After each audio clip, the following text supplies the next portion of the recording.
ये सारे काम उसी ज़मरुद ने की। जब वो निकली तो उसी वक्त पुलिस के पास गई होगी। अम्मी बस करें। मेरे खिलाफ ये शिकायत किसने दर्ज करवाई है? हथकड़ी लगाओ इन्हें।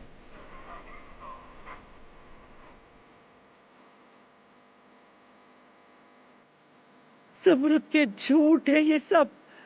मैं उसे इसकी सजा दिलवाऊंगी जरूर। जिसे आप तलाश कर रही हैं वो मैं हूं दादी।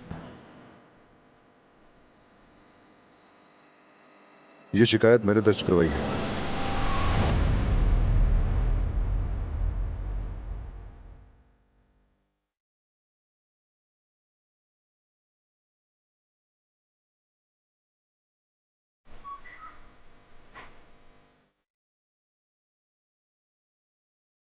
ये क्या किया तुमने?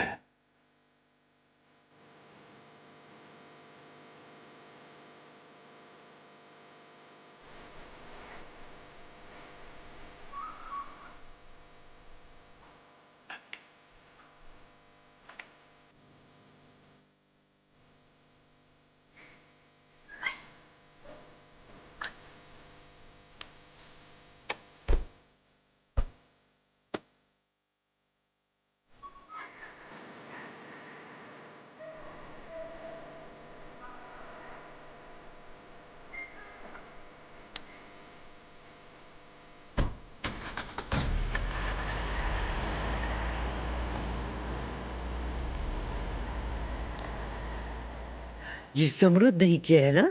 उसने ही पुलिस को शिकायत की है। वो इस मामले से बिल्कुल बेखबर है।